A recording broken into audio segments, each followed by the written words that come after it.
está Juan? Martes 23, reunión de oración, 20 horas. ¿Sí? Todos los que quieran venir. Bueno, ¿cómo estamos? ¿Ya estamos de vacaciones, algunos o no? Los chicos sí, qué guay, ¿eh? 15 días para disfrutar, ¿a qué sí? Bueno. Hay que estudiar, hay que esforzarse. Bueno, todos estos días estuve haciendo un estudio sobre Hechos y el corazón se me llenó de alegría y de ilusión de ver estos primeros cristianos, esta primera iglesia que estaba naciendo, floreciente. Y lo quiero compartir con ustedes, todo lo que fui estudiando y lo que el Señor me fue diciendo a través de la lectura y el estudio. Me quiero referir a un pasaje específico, pero vamos a ir un poco antes para que recorramos juntos la historia desde que Jesús murió. Jesús muere, resucita, y antes de ascender a los cielos pasa un tiempo con los suyos, ¿sí? Y los instruye y les dice, entre otras cosas, que no se tienen que ir de Jerusalén porque tenía que venir la promesa del Espíritu Santo, que lo tenían que esperar, ¿sí? Y cuando Él asciende a los cielos, los discípulos y los que estaban con ellos suben a un lugar, a un aposento, y ahí lo esperan.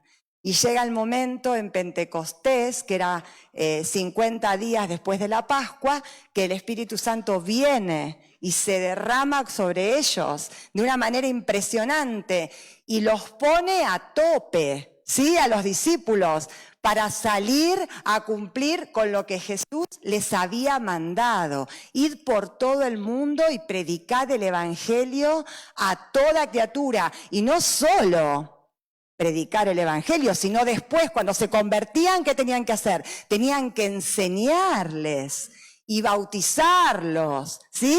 No era solo creer y dejarlos, sino enseñarles para que crezcan, ¿sí?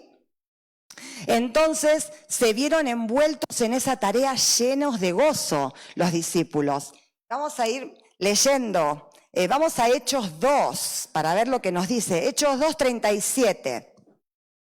Es tan apasionante la historia de los primeros años, del primer año después que Jesús murió y de ahí en adelante.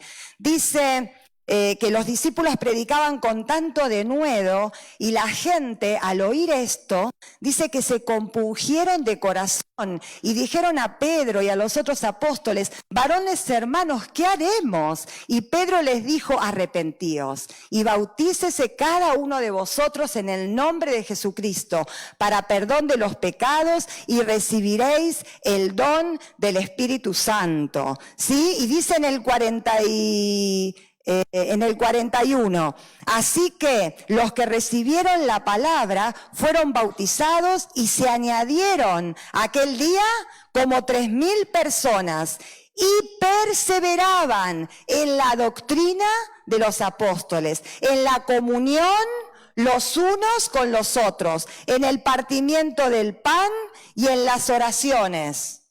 Vale, acá tenemos algunos datos. Los discípulos salieron a predicar, se convirtieron 3,000 y empezó a formarse la comunidad, ¿sí? La asamblea, la reunión de los que habían creído y estaban gozosos y compartían el pan en las casas, ¿sí? Y dice que perseveraban en la doctrina de los apóstoles, o sea, como les decía recién, no era cuestión de hacer la oración de fe y decir ya pertenezco, ya estoy, ya tengo asegurada la salvación, no, continuaban aprendiendo, tenían hambre, tenían sed, querían saber, ¿sí? Los apóstoles les enseñaban. Y miren qué más, dice en el 43, y sobrevino temor a toda persona, y muchas maravillas y señales eran hechas por los apóstoles. Y todos los que habían creído estaban juntos y tenían en común todas las cosas. Vendían sus propiedades y sus bienes y los repartían a todos según la necesidad de cada uno. Y en el 46 dice, y perseverando, otra vez la palabra, perseverando, unánimes, cada día en el templo, partiendo el pan en las casas, comían juntos con alegría, sencillez de corazón, alabando a Dios y teniendo favor con todo el pueblo. Y el Señor añadía cada día a la iglesia a los que habían de ser salvos. Son tantas las cosas que nos describen acá que nos olvidamos. Dice que eran tantas las cosas que Dios hacía a través de los apóstoles, era Dios, era el Espíritu Santo, a través de ellos, que vendían las propiedades, entregaban el dinero a los apóstoles, tenían todas las cosas en común. Eso significa que si yo tengo algo que tú necesitas, yo te lo comparto. Y si tú tienes algo, me lo compartes. Eso es tener algo en común, ¿sí? Los que tenían una propiedad y se podían ir a acurrucar a otra casita, la vendían para que los apóstoles puedan distribuir ese dinero, Y dice que perseveraban cada día y alababan a Dios. Tenía favor con todo el pueblo y el Señor añadía. La iglesia crecía, el favor de Dios se extendía. Alababan, estaban contentos, estaban llenos del Espíritu Santo. Así como el Espíritu Santo se movía, el enemigo también quería moverse. No se iba a quedar tranquilo, ¿no es cierto? Entonces empezó con un poco de persecución, con un poco de amenaza, a ver si podía detener este avance. Porque claro, muchos pensaban que muerto Jesús se acababa el furor, pero todo lo contrario. Jesús se fue al cielo, envió al Espíritu Santo y la cosa se multiplicó de una forma impresionante.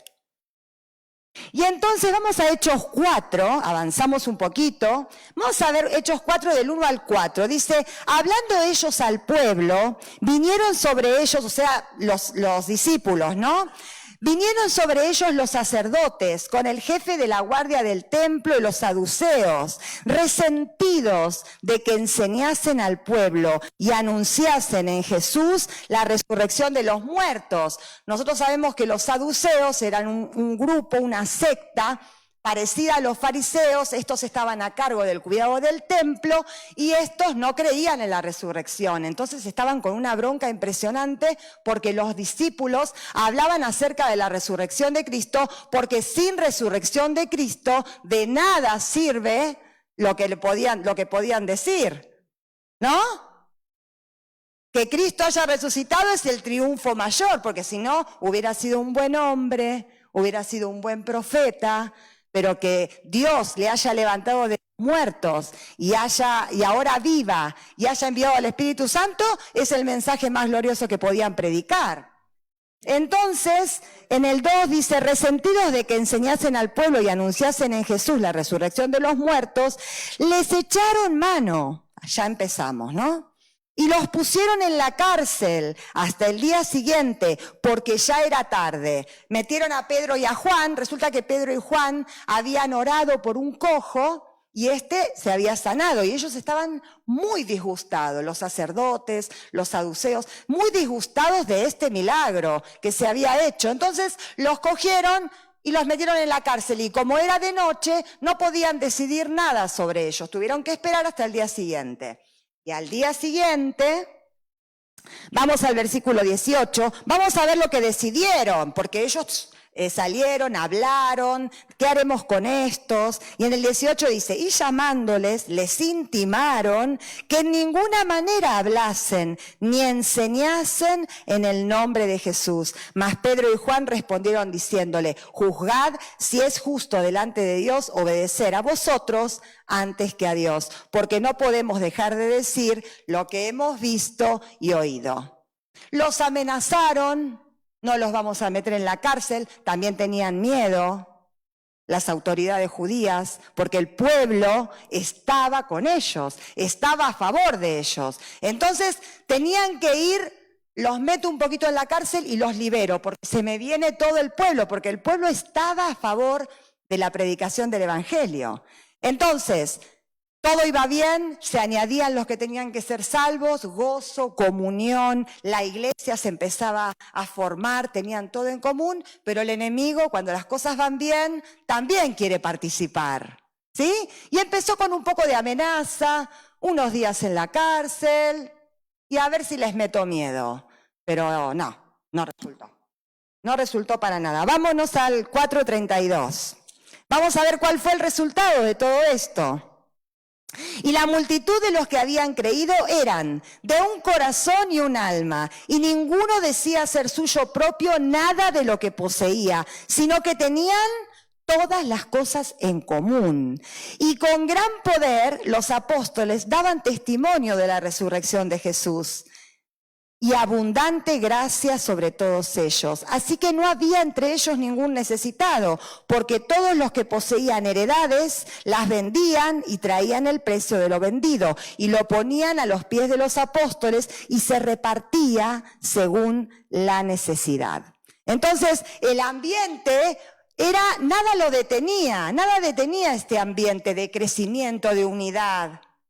El enemigo primero quiso un poquito de persecución y un poquito de amenaza, a ver si logró algo, no logra nada. Ahora intentó con el pecado. Vamos a ver si hay pecado dentro de esta comunidad que se está formando, a ver si logramos detener. Entonces Ananías y Zafira, viendo que muchos habían vendido sus propiedades y las habían puesto a los pies de los discípulos, no sé lo que habrán pensado, quizás que les iban a agradecer, qué buena obra hiciste. Ellos no tenían ninguna obligación, nadie los obligaba a vender sus propiedades. Sin embargo, ellos la vendieron, pero no fueron sinceros con los apóstoles, se quedaron con una parte. No dijeron nada. Entonces primero apareció Ananías diciendo que había traído todo el importe de la venta, y ya los discípulos, Pedro y Juan, se dieron cuenta, porque el Espíritu Santo les reveló de que eso no era cierto, de que se habían quedado con una parte. Y le dice, ¿por qué mintieron al Espíritu Santo? Porque no me están mintiendo a mí, están mintiendo al Espíritu Santo. Entonces, la iglesia crecía, se multiplicaba y el Espíritu Santo iba trayendo sabiduría sobre los apóstoles. Esto no es así, esto no es así. Mirá acá, corregí allá. ¿Sí? Y todo iba caminando sobre rieles. El Espíritu Santo tenía libertad. ¿Vale? Después aparece la esposa diciendo lo mismo. Primero el esposo cayó muerto después de haber mentido y se lo llevaron, y cuando se lo estaban llevando, aparece la mujer y los discípulos le dicen, mirá quién se está yendo, con los pies para adelante, y así te vas a ir vos, guapetona. Y así cayó también Zafira. Entonces el enemigo quiso traer desde dentro de las filas de la comunidad, molestar, a ver si traigo pecado y divido. A ver si traigo pecado, y empiezan las murmuraciones y empiezan a decir, pero tanto lío y mirá cómo pecan. Sin embargo, esto también fue frenado porque el Espíritu Santo obró a través de los discípulos. ¿Sí? Vamos viendo orden. El Espíritu Santo iba haciendo su tarea y los apóstoles llenos del Espíritu Santo, conectados, viviendo en santidad, resolvían. ¿Sí? El resultado, 5, 12 y 14. Y por la mano de los apóstoles se hacían muchas señales, prodigios en el pueblo. Y estaban todos como unánimes, ¿sí? De los demás, ninguno se atrevía a juntarse con ellos. Mas el pueblo los alababa grandemente. Y los que creían en el Señor aumentaban más. Gran número así de hombres como de mujeres. O sea que lo que el enemigo había querido hacer, turbar, fue frenado. ¿Por qué? Porque se actuó rápido. Hay esto, rápido. Hay lo otro, rápido. Pongo freno. Y la cosa sigue. Porque cuando el Espíritu Santo está y hay un querer de vivir en santidad, y hay un querer de avanzar, y hay un espíritu de llevarnos bien, de estar en comunión y de alabar, no hay nada que pueda frenarnos. Pueden pasar cositas, pero se atajan pronto y todo se detiene, lo que lo malo que puede venir y continúa lo bueno, lo que el Espíritu Santo quiere traer, ¿sí? Y así estaban. El Espíritu Santo se movía, la iglesia crecía, pero el enemigo también quería actuar. Hasta que llegamos al capítulo 6, que es en el que yo me quiero enfocar. Vámonos al 6, a Hechos 6. Súper interesante todo lo que vamos a hablar acerca de este pasaje. Vamos al versículo número 1. En aquellos días, como creciera, otra vez, creciera el número de discípulos, ¿sí? Seguía la cosa. Hubo murmuración de los griegos contra los hebreos, de que las viudas de aquellos eran desatendidas en la distribución diaria. Otro toquecito que el enemigo dijo, voy a meter otra vez la patita, a ver si caen. ¿Qué pasaba? Había un grupo dentro de la comunidad cristiana que eran hebreos puro hebreos. Habían nacido en Israel, hablaban en hebreo, el arameo, estaban súper metidos en la parte social, ¿sí?, del judaísmo, respetaban la ley,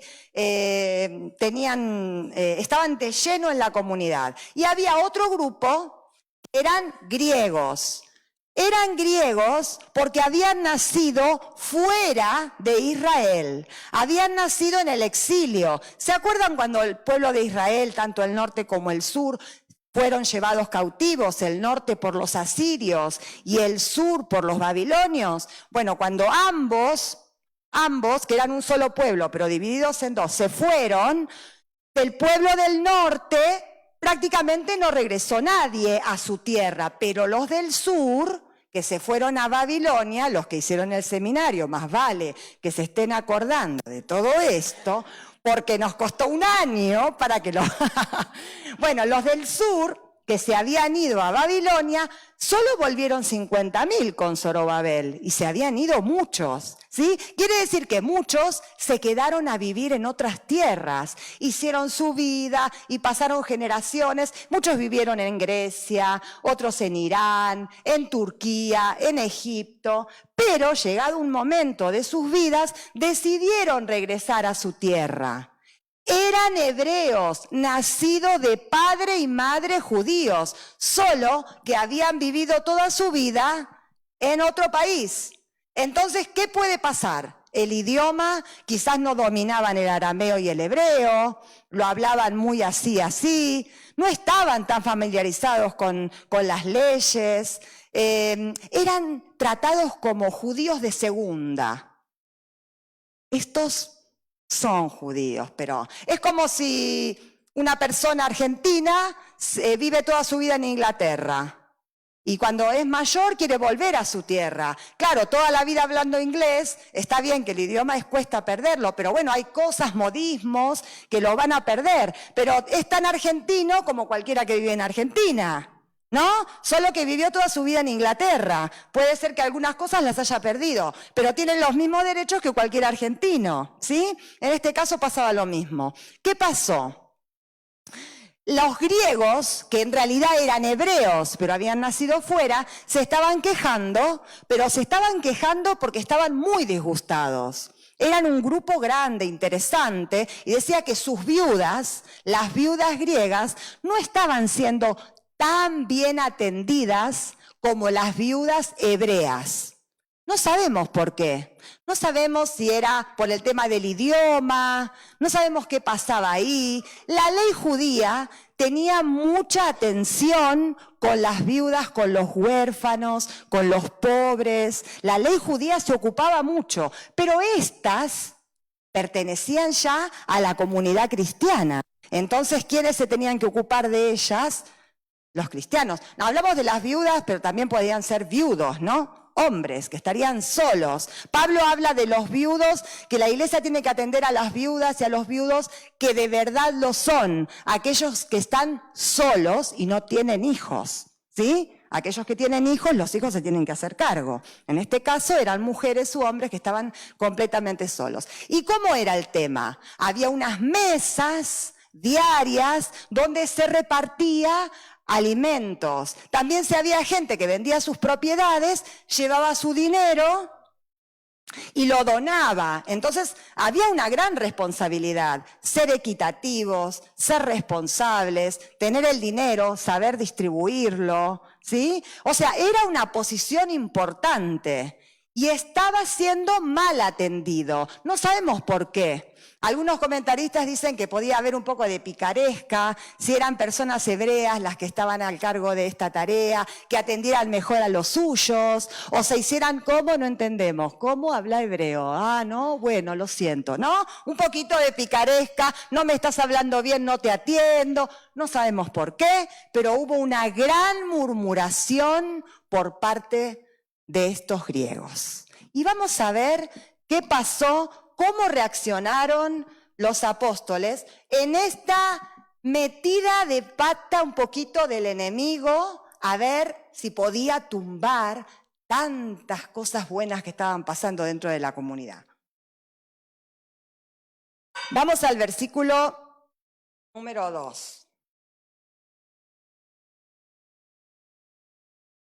En el 1 ya nos dieron toda la información. Vamos al 2. Entonces, los 12, acá nos habla de los 12, estaban juntos, convocaron a la multitud, los convocaron a todos. Para este entonces había como 5.000 hombres convertidos. Dice que se pararon, ellos escucharon el problema, llamaron a la multitud y les dijeron, no es justo que nosotros dejemos la palabra de Dios para servir las mesas. Buscad pues, hermanos de entre vosotros, a 7 varones de buen testimonio, llenos del Espíritu Santo y de sabiduría, a quienes encarguemos este trabajo. Acá nos damos cuenta que la acción de los discípulos es inmediata. Escucho que hay un problema, escucho que hay una murmuración, actúo ya. ¿Qué dice Efesios 4, del 1 al 3? Súper interesante este versículo. Dice, yo pues preso en el Señor os ruego que andéis como es digno de la vocación con que fuisteis llamados, con toda humildad y mansedumbre, soportándoos con paciencia los unos a los otros en amor. Y escuchen el 3, solícitos en guardar la unidad del Espíritu en el vínculo de la paz. Este solícito significa hagan todo lo que puedan para mantener la paz. Ellos hubieran tardado un poco en resolver esto, de una murmuración en petit comité, esto se hubiese hecho algo grande. Y no, porque no sabés lo que están haciendo, ¿no? Como suele ocurrir, porque los seres humanos somos así, ¿sí? Sin embargo, el tema de guardar la paz, guardar la unidad en el espíritu, en el vínculo de la paz, es lo más importante, porque hermanos, la paz y la armonía entre nosotros es muy cara, es muy cara. A Jesús le costó su sacrificio, que nosotros tengamos paz. ¿Entienden? Entonces, si no se frena rápido, esto se extiende y el enemigo se hace el festín. Miren lo que dice en Isaías 32. Isaías 32, 17. Y el efecto de la justicia será paz. Y la labor de la justicia, reposo y seguridad para siempre. Me encanta este versículo. Hace años el Señor me lo mostró. El efecto, el fruto de andar rectamente, el fruto de obrar como Dios quiere, es la paz. Si nosotros nos comportamos de acuerdo a la palabra de Dios, tratamos a nuestro prójimo como lo tenemos que tratar, andamos en el Espíritu como tenemos que andar, el fruto es la paz. En cuanto dependa de vosotros, dice otro versículo que después lo vamos a leer, tenemos que estar en paz con todos. Entonces la actitud de los discípulos aquí en frenar rápidamente fue una actitud otra vez de sabiduría a través del Espíritu Santo. El Espíritu Santo los guió. ¿Sí? Ahora, ¿cómo se puede mantener la paz cuando nosotros estamos en discrepancia? Estoy hablando con hermanos, puede ser en actividades de la iglesia, puede ser que vivo con otros hermanos creyentes.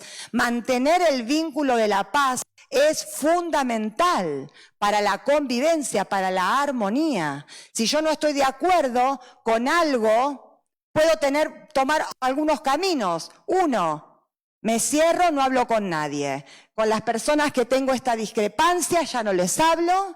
Y entonces tengo una paz del cementerio. Esta me lo enseñó una amiga. Me dijo, Adriana, esa es la paz del cementerio. Yo digo, ¿cómo? La paz del cementerio, Adriana, porque están todos muertos, entonces se llevan bárbaro. Es verdad. Esa es una paz que no sirve, ¿no? Porque es muy fácil llevarse bien entre dos muertos. ¿A qué sí? La paz del cementerio, no hablo con mi hermano porque no me llevo bien. No nos ponemos de acuerdo, no le hablo. Ya empiezo a murmurar por todos lados, por lo que me dijo, porque yo no estoy de acuerdo. Esa opción no es factible. 2, hablo, presento el problema, lo hablamos. Es irreconciliable. Ellos piensan de una forma, el otro de otra forma, yo de otra forma. Oramos. Si tenemos tiempo para resolver, oramos. El Espíritu Santo, si yo me aflojo, si yo bajo mis barreras, si soy humilde y no quiero siempre tener la razón, el Espíritu Santo obra. Capaz que la que tengo que cambiar de opinión soy yo, o quizás el Espíritu Santo le empieza a hablar a otro, la cosa se calma y nos podemos poner de acuerdo. Y si no, podemos llamar al pastor, podemos llamar a un líder, a la esposa del pastor, que nos ayude con una palabra de sabiduría. Pero no hablarnos, murmurar en contra del hermano, eso no es mantener la unidad en el vínculo de la paz, bajo ningún concepto. Y en las iglesias, en todas las comunidades, surgen siempre cosas, ¿no? Porque somos seres humanos. Es imposible que ustedes piensen como yo y yo piensen como ustedes. Somos todas personas distintas, con distintos contextos sociales, venimos de diferentes lugares. Sin embargo, la Biblia dice que tenemos que guardar la unidad en el vínculo de la paz. Y lo tenemos que hacer. Y nos tenemos que llevar bien. ¿Sí? Entonces, el no hablarnos no es una opción. La opción es respetarnos, guardar la unidad y orar. Y si es algo que tengo que resolver ya, pido ayuda, pero estoy consciente de que me pueden decir que mi opción no es la válida. Y entonces, ¿qué voy a hacer? Me voy a callar y lo voy a aceptar. Porque lo que va a primar es la paz y la armonía. Eso es lo que tiene que primar, no mi voluntad. ¿Amén? Y esto es lo que hicieron los discípulos. En cuanto escucharon una murmuración, lo frenaron. Ahora, ellos tenían el poder de decisión.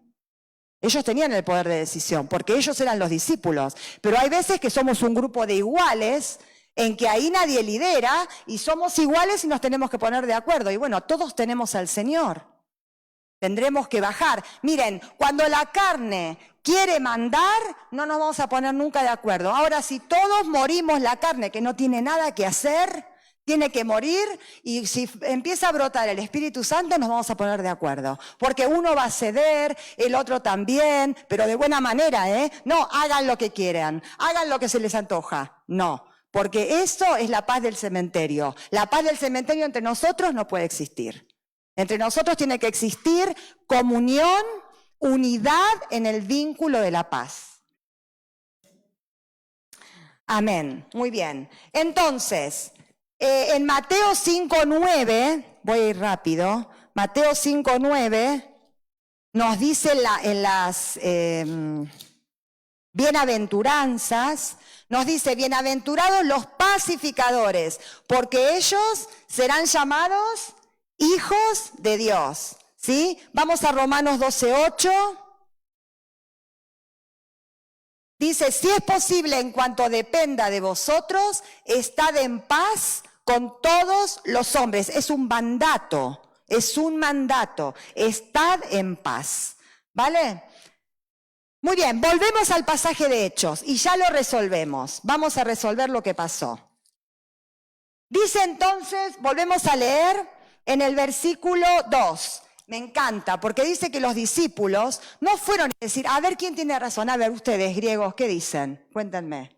Ustedes hebreos, ¿qué dicen? Pero ustedes son desubicados, tendrían que haber atendido mejor a las mujeres, pero miren cómo nos están haciendo quedar. Bueno, ustedes ya...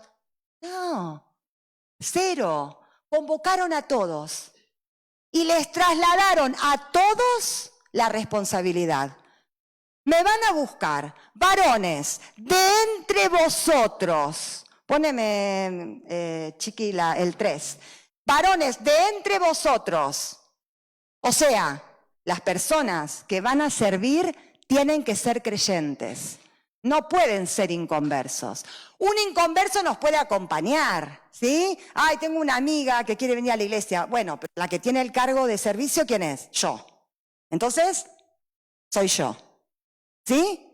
Buscad varones de entre vosotros, no de fuera, de entre vosotros. ¿Sí? Y le dijo a todos, entonces, se abría un tiempo de transparencia, está pasando esto, hay murmuraciones y lo vamos a resolver. Y ustedes van a colaborar. Y miren lo que dice. Buscad pues, hermanos, entre vosotros a 7 varones, primero, de buen testimonio.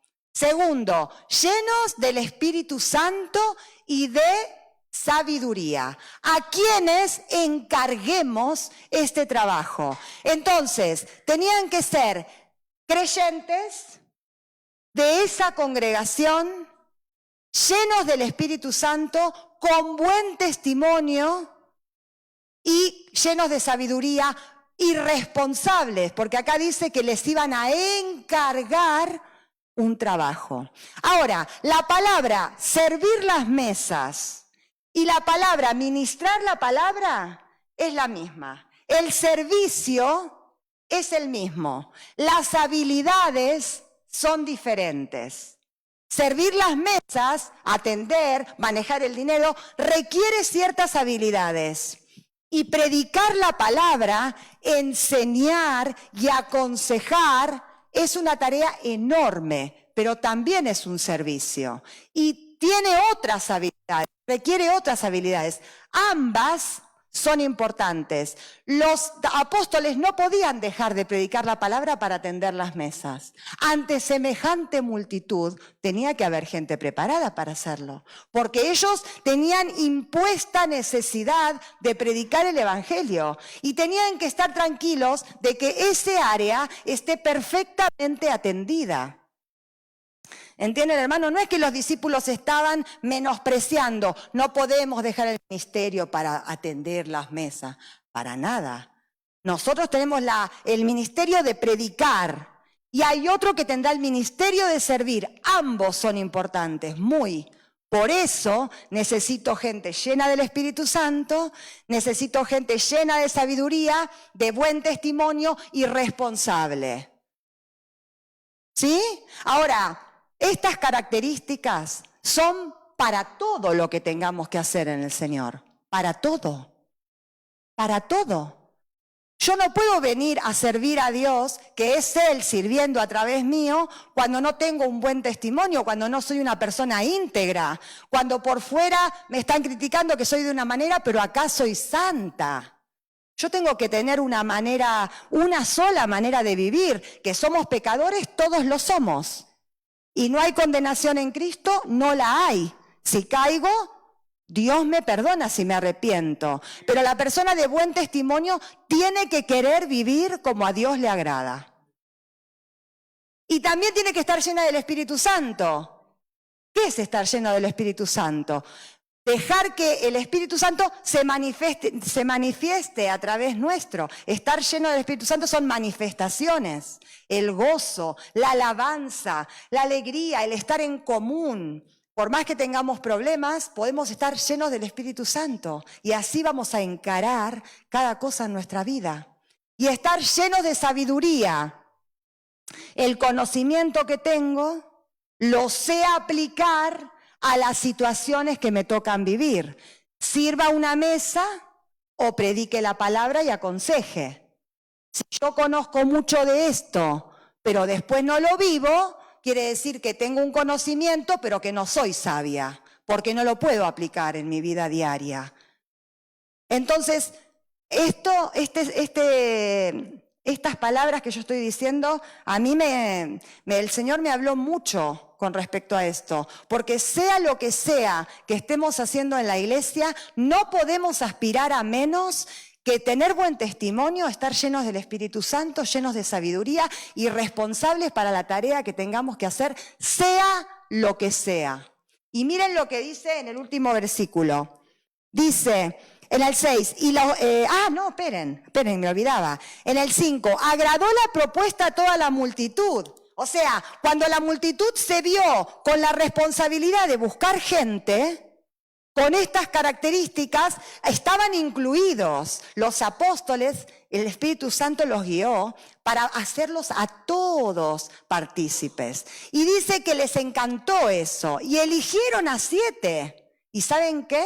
El Espíritu Santo es tan genial, que los 7 que eligieron tenían nombres griegos.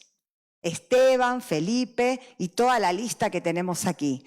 Nombres griegos. ¿A que sí? A que a los otros capaz que no les importaba nada lo que pasaba con las viudas, pero al Espíritu Santo sí. Y el Espíritu Santo quiso hacer como un guiño. Mirá, te pongo los líderes que van a estar en la mesa, son griegos. Ahora no vas a tener problema, te van a entender, no va a haber problema lingüístico, te vas a sentir bien cuando te atiendan. Eso es vivir en el Espíritu. Querer la unidad en el vínculo de la paz. Esta decisión fue del Espíritu Santo, nombrar a estos 7. Y 7 con nombres griegos. No sabemos si habían nacido fuera o si sus padres habían nacido fuera y ellos tenían la cultura un poco también del país donde habían estado sus padres. No lo sabemos, pero los nombres eran griegos. Y miren en el 6. Dice, a los cuales presentaron ante los apóstoles, quienes orando les impusieron las manos. El resultado, el enemigo quiso meter la cola para traer división, murmuración y que la obra se detenga. Pues le salió fatal, porque el Espíritu Santo obró, dirigió a los apóstoles, dirigió a la multitud y miren el resultado. Y crecía la palabra del Señor y el número de los discípulos se multiplicaba grandemente en Jerusalén y también muchos sacerdotes obedecían a la fe. O sea, esos sacerdotes que habían estado poniendo trabas y metiendo a los discípulos en la cárcel, llegaban a conocer a Jesús. ¿Se dan cuenta lo que es?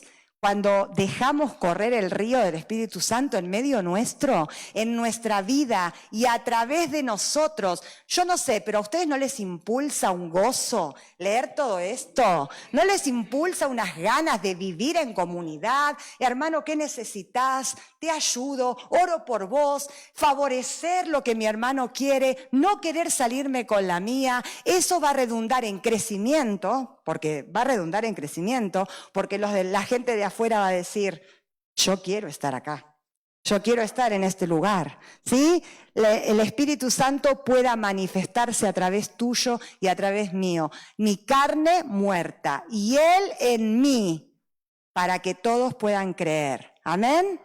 Dios les bendiga.